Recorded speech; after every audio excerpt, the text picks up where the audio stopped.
Alright, hey, hi again everybody, this is Pika here, and I think I just peaked my mic. This is and I'm here to present to you Katawa Shoujo part 27. Basically what happened last time was we somehow managed to get through the festival, actually Act 1, more like it. And yeah, apparently we're on Act 2 of Lily's Path. And for Shimeji, where'd she go?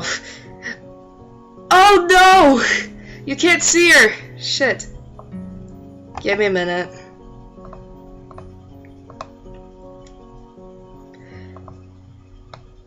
Okay, there you go. It's NA! Let's get started. Alright. Okay, I gotta see if the watermark... Okay, it doesn't look like it's covering up that much. Alright. Awake to the annoying din of my alarm clock. Its bright red numerals lighting up my face. It's the same alarm clock I had at home, one of the few remaining artifacts from my days before coming to Yamaku. I'd hoped that using it would help ease my transition into this new life. No such luck, though. Groggily dragging myself out of bed, I wipe the sleep out of my eyes, then reach over to my desk. I open a couple of the bottles of medication strewn across it and swallow a few pills dry. By now the process is starting to become automatic, something I should be glad for, given their purpose.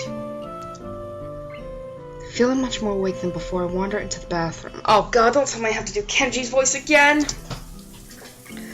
While the shower warms up, my mind begins to wander and my new daily routine begins once again. The bright colors of the fireworks fill my mind, as do the two girls with whom I spent my time watching them. It feels strange to be moved so much by people I know so little about. Then again, I suppose these aren't normal circumstances. At least I have someone to talk to aside from my schoolmate next door. Which is good. With the time left before school begins today waning, I begin to get ready for class. Walking through a door into the classroom, I notice that I'm still somewhat early. I see about 5 or 6 students milling around, most of them looking as if they'd rather be still in bed. It's at times like this I appreciate being a morning person. I am not a morning person. It takes me forever to wake up. That said, 2 students in particular seem just as perky as always. Hi, Shizune. Hi, Misha. I suddenly realized that my greeting would be lost on the former, so I quickly follow it up with a wave. She doesn't seem overly bothered. Or interested, for that matter. ... Hello, Hichan! Are you feeling well? I gotta remember. God, it's been such a while since I've done Misha's voice. It's ridiculous. I can only assume her greeting comes from Shizune. It's hard to tell if she's speaking as herself or Shizune sometimes. Better than most everyone else, I guess. You two seem bright and chipper. Misha signs this back to Shizune as I say it, eliciting a somewhat terse answer, if her sharp and rapid arm movements are any indication. Considering that these two made such a big deal out of the festival preparations, I probably should have chosen my words more carefully. ... Exclamation mark! Since you're a new student, we've been cutting you some slack. Please don't expect this kind of task dodging to be allowed in the future. Misha looks as if she's about to add her own comment, but quickly goes back to interpreting as Shizune continues unabated. While your contribution to Class 3-2 stall is appreciated! Huh, we're sure got around quickly. That or these two have their fingers on the pulse of the school. We would prefer your efforts be focused on the task at hand, namely your own class! As much as I hate to admit it, they do have a point. Before I can respond, though, Shizune adds something more, which draws a smile from Misha. ... Did you enjoy the festival then? Lecture over, I guess. Yeah, it was good. Did you two enjoy it? Shizune gives a short nod as Misha grins and bounces her head up and down. The contrast side by side is amusing. Out of the corner of my eye, I notice more students starting to trickle into the classroom. A quick glance at my watch confirms that they're a few minutes late. I look over to Hanako's seat and realize that she's already there and continually reading a book. It makes me wonder just how long she's been there without me noticing. With heavy footsteps coming up the hallway signaling Mutao's arrival, our idle talking comes to an end and I take my seat next to Misha.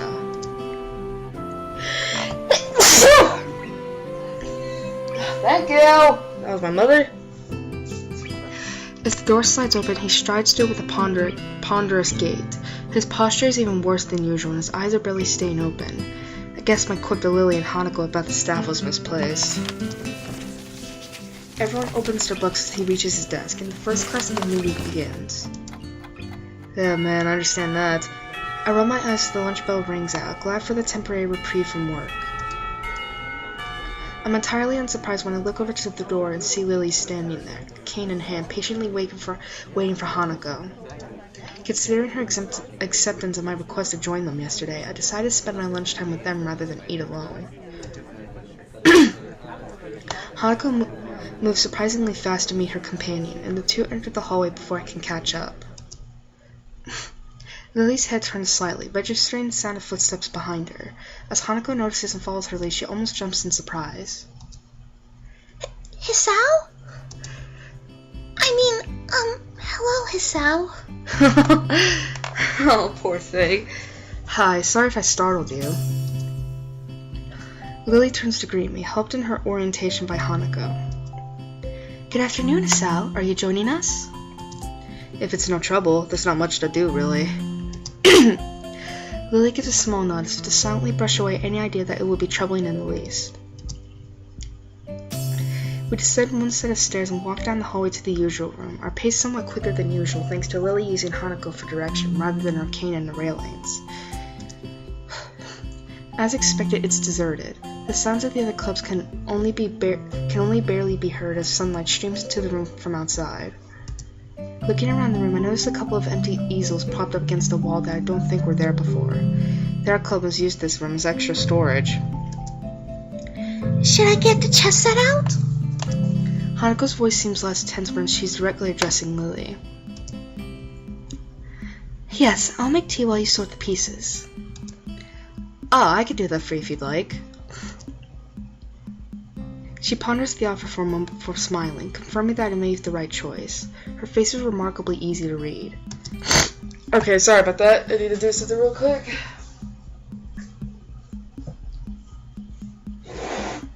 Okay. Man, I want to get rid of that nasal feeling I get. Alright. Very well, thank you. Oh, shit! I saw that, N.A. She slides her retracted cane into the handle of her bag and sets it against one of the table legs, before taking a seat opposite Hanako. As I prepare tea for the three of us, I can hear the small wooden pieces being set on the board.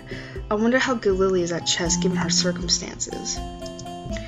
By the time I place the steaming teacups onto the table, Lily and Hanako have already moved their first pieces as they nibble on sandwiches and rice balls from their respective bags.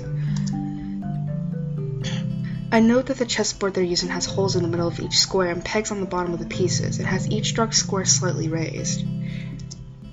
Watching Lily's fingers skating over the board, tracing out the positions of the pieces, makes me marvel a little at the simple ingenuity of the design. It must be specifically made for blind players. Here you go. Hanako gives a small nod as I put down the cup next to her side of the board. Lily's hand ventures sideways slightly, so I gently place the cup, touching the tips of her fingers, a gesture she seems to appreciate. I finally take a seat and silently sip my tea as the two play. The contrast in their appearances while playing is interesting to watch. Hanako looks closely at the board, her face one of focused concentration. Lily, on the other hand, keeps her head level and maintains her calm neutrality. Lily's gentle voice addresses both of us as she continues to play. How was class now that the festival's over? I look to Hanako to see whether she'll answer first, but see that she's doing the same. Not great. Half the class seemed to be dozing off, even including the teacher, not to mention a test on top of all that. Hanako quietly adds her own agreement with this. I can imagine that being a bit difficult for you being a transfer student. Well, I think I did fine. Other than a shock of a test coming so early, science is probably my best subject. How'd you do, Hanako? Me? Okay, I guess. Hanako's too sincere to be able to pull off a line very well. That much is obvious. Lily's smile slips very slightly. From her reaction, Hanako mustn't be skilled enough at academics to do very well without preparation. How'd your class handle it, Lily? It went surprisingly well, actually. Only one student was absent, which was better than what the teacher expected. With the topic all but run dry, the two concentrate on their chess game once again. Wait, did I open my drink? No, I didn't. Sorry about that. I can't say I've ever liked the idea of chess as a spectator sport, but given its unique nature, for once I'm wrapped in watching the game unfold. Man, I'm not much of a chess player myself. As time wears on, both of them demonstrate decent skill at playing the game. Having captured 2 more pawns than Hanako, Lily has the upper hand, but only slightly. Until Hanako makes a strange move with her queen. Seizing upon this lapse in judgment, Lily takes the place with her knight. Without hesitation, Hanako moves a pawn to take Lily's rook on the opposite side of the board and promotes it to queen. Lily's face falters as her fingers move over the pieces and she realizes that she just fell to Hanako's trap. It's a little distracting to have the board traced out after each move, even if it's out of necessity. Judging by Hanako's lack of reaction, she must be used to this. She and Lily must have played at least a few games of chess against each other after all. Check! That's not bad at all. Nice, Hanako. The compliment causes her to flower into a surprised blush. Oh my gosh. Thank you. I didn't think it would work. I look over to Lily, her fingers having just finished tracing out the position of the remaining pieces in an attempt to extricate her king from this bind. I'm sorry if Hanako's voice keeps changing, like I... Oh my god, just... Let me take a drink.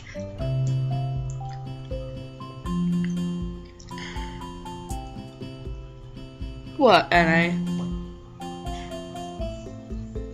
I gotta remember, my stream edges will do the weirdest things without you guys looking.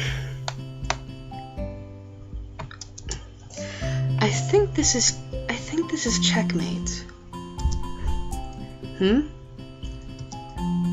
I take another look at the board to confirm. Sure enough, Rakina has nowhere to escape without being threatened by another piece. My earlier question as to which of them is better at this has just been answered. So it is. Lily gives a small sigh as Hanako smiles. From their reaction, this seems like a fairly usual result. How long have you two been playing? Since I was young. Lily nods at Hanako's brief answer. But still, I'm sorry if Hanako's voice changes. Like, I just have that stupid feeling where my nose is like stuffed up and I can't do Hanako's voice very, very good. Alright. Hanako taught me how to play soon after I met her. I could beat her every now and then, but that's a rarity. I don't seem to have the right mindset for it. If Lily came to Yamaka at the start of high school and met Hanako when she moved to the dorms, that means she's only been playing for about 1 year. After seeing Hanako's level of play, I'm not too surprised Lily has trouble beating her. But she's better at languages than I am, so... Lily gives an appreciative, if slightly amused smile at Hanako's quick reversal for compliment. Well, that's how it is. Much to everyone's surprise, the bell suddenly rings, heralding an end to the lunch break. That game lasted longer than I thought it did. Same, I guess we better get back to class. Hanako's already in the middle of packing up, so I take Lily's bag and offer it to her. To my surprise, she takes it and nods, but then places it back down on the table. It's like, yeah, no. Sal, may I make a request? Sure, go ahead. Would you mind if I were to quickly feel your face? Oh, okay. I'll admit, that's actually kind of creepy, but considering the cinematic we saw last time, that's not too bad. Oh, no, go ahead. I don't mind. Oh god, I'd be blushing. The question takes me severely off guard, but once I regain my composure, it seems sensible enough. So far, Lily's had no idea what I actually look like, and this will be her only way to find out.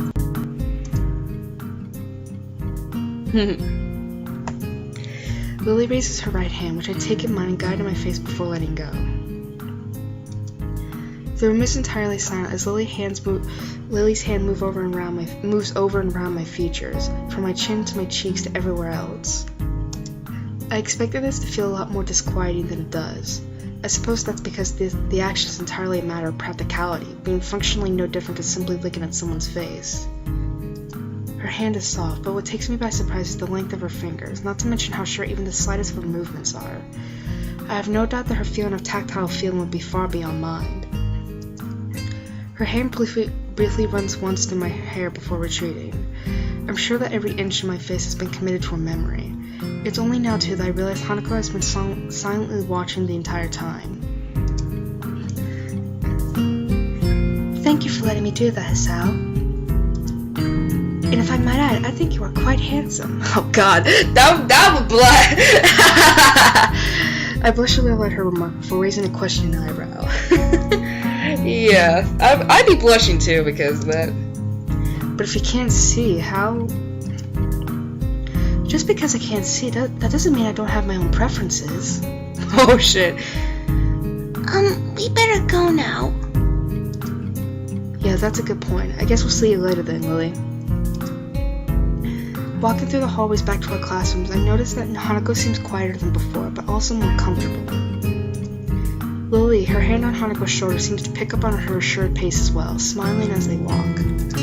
If I could spend the rest of my time at Yamaku like this... Okay, I gotta get my freaking scratcher out because my shoulder is itching and storming. I can't exactly reach it. If I could spend the rest of my time at Yamaku like this, I don't think it'd be so bad. All that's needed for joy are small exchanges of happiness after all. As I reached my desk and sat my bag beside it, I realized something, or rather my stomach does. I was so busy with those two I forgot to buy lunch. Oh fuck. Whoops.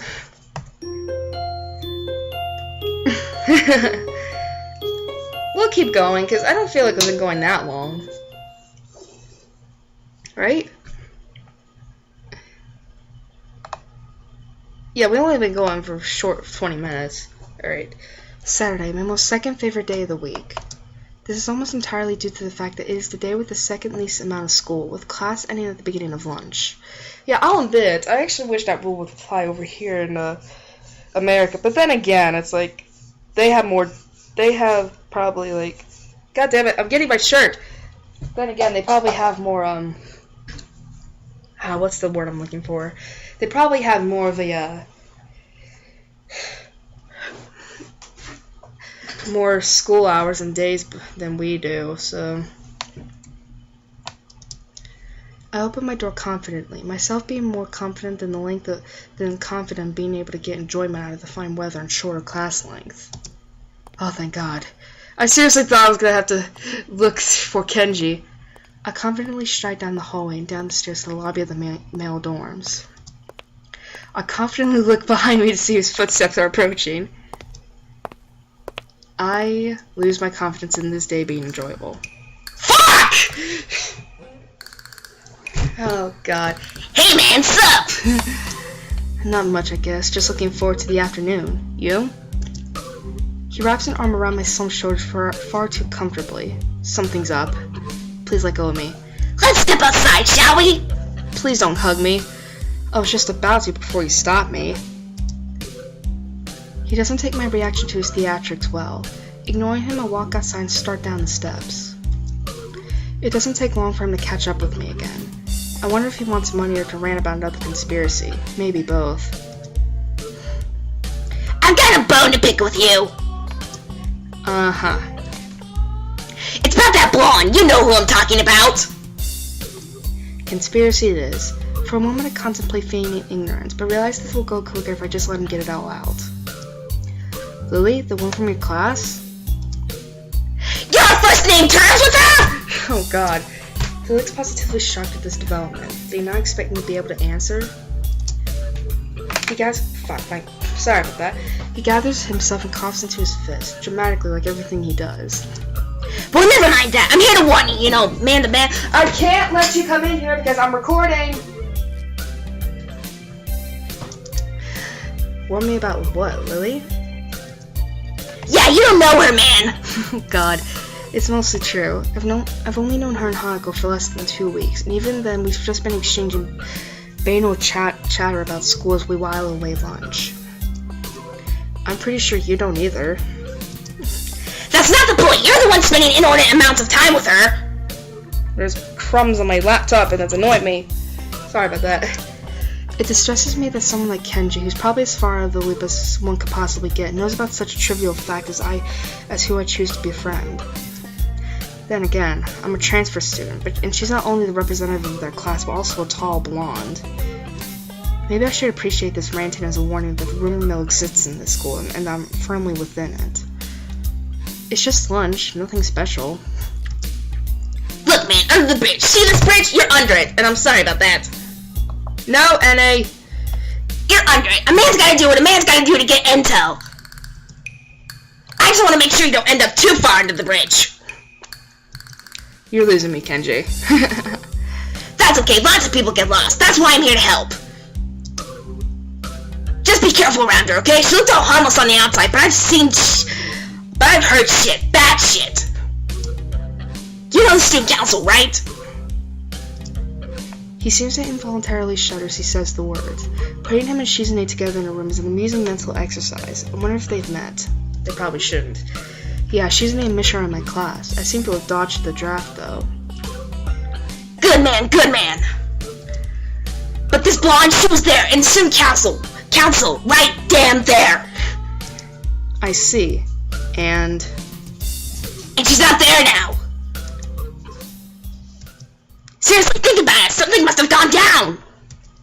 I stopped walking for a moment, giving the idea more thought than I probably should. It would explain the fight the two had, at least in part. Wait, no, not really. Even leaving the student council would need a catalyst. In the end, it doesn't explain much at all, other than the fact that their feud goes back some ways. I guess you have a point. I'm not seeing how that really affects me, though. Okay, now feud this one. Lily's forward, obviously. Obviously. Now, what nationality is she? I opened my mouth to give the answer, but realized that I have none. In fact, I've given the matter very little thought. Given that she has no accent and acts perfectly Japanese, I suppose it never really seemed important. Now that he mentions it, though, I am rather curious. To be honest, I don't know. Maybe English? They like tea. I probably shouldn't resort to stereotypes, but that's the only lead I have. You're not thinking. Luckily you have me here to think for you. Gee, thanks.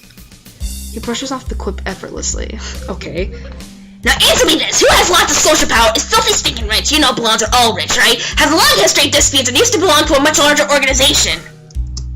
The Roman Catholic Church? We're going straight to religion. Well, okay, there's that. But there's also the Mafia. Come on, rich, foreign, there's no way she doesn't have connections to them. I have reason to doubt the logic of his deductions, but he shows no sign of stopping. So do you know where I think she's from? Italy?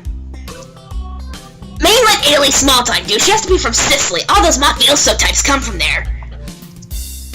Wait, no, Russia. Damn, this could be bad. The Mafia there is serious business, man. Ex-KGB everywhere, paramilitary, hardcore smuggling, and... Wait, stop. Just slow down a sec. What point are you trying to get at here? You don't know what she'll do, man. I won't get in your way. Agents don't operate like that, but I just want you to be careful.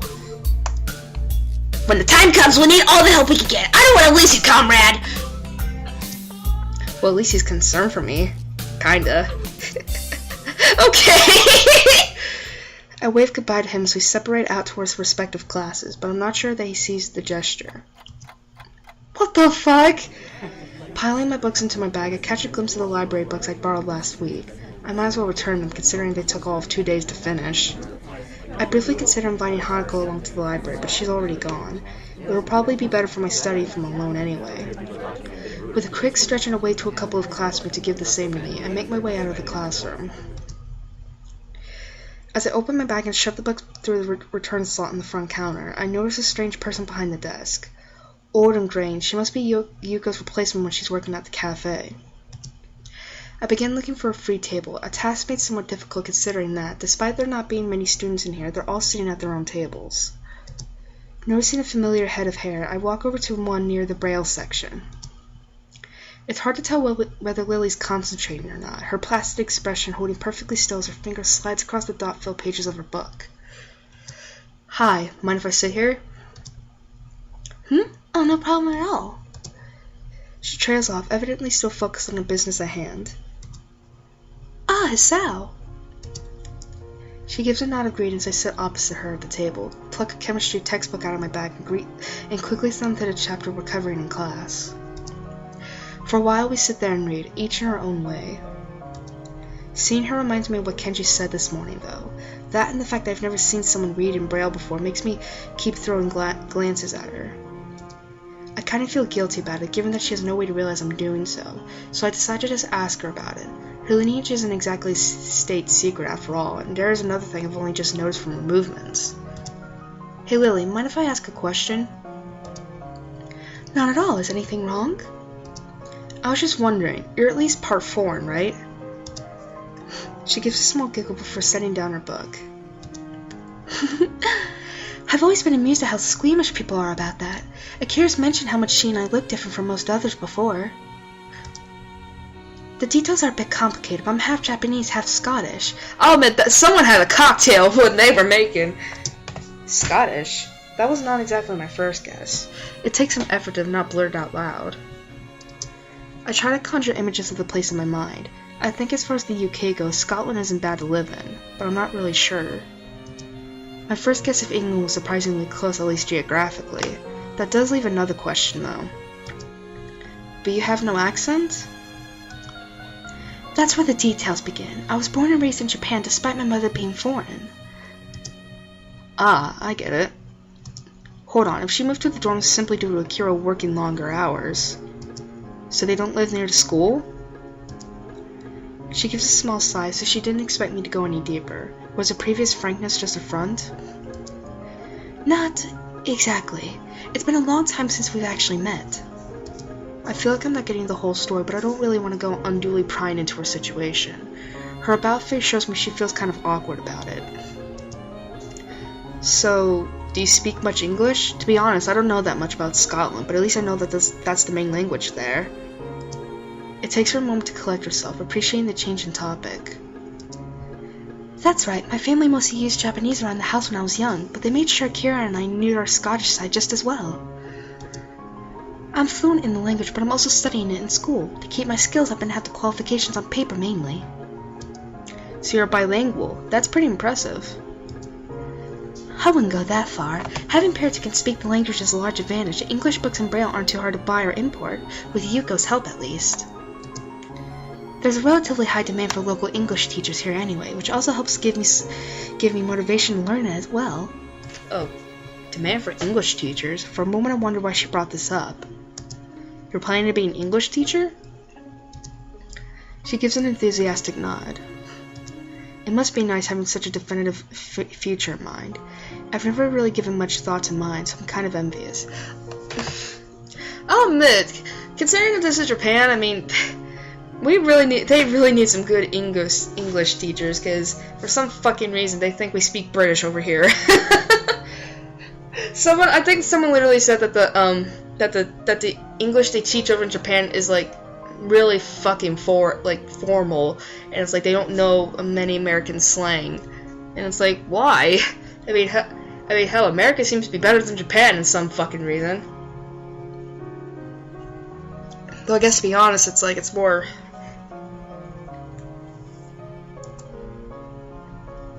I don't know anymore. What's wrong? It's just, I could see you as a teacher pretty easily. It suits you.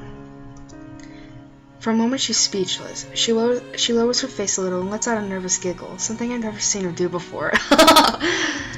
With Lily's role as a class representative and her dependable nature, teaching does seem to be a line of work fitting her personality.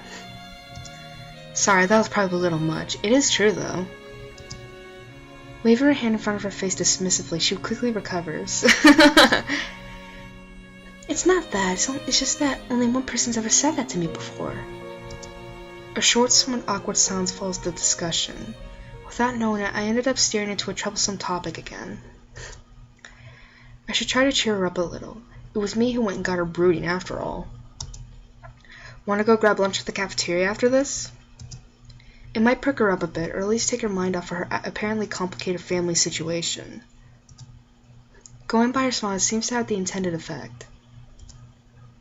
I appreciate the thought, but the food there...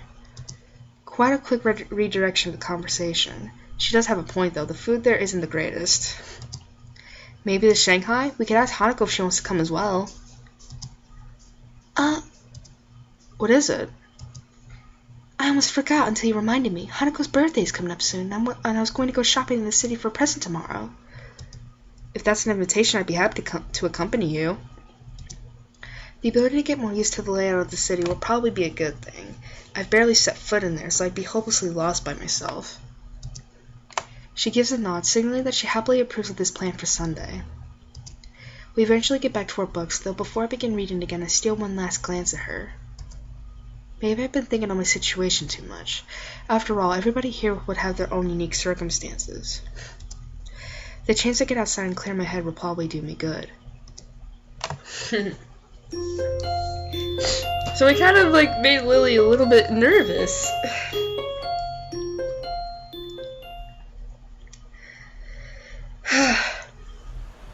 We're in the city. We've been recording for 30 minutes. You know what? Let's just stop here because to be honest, it's like I don't want this thing to be too long. Plus, we did go over 2 days, so.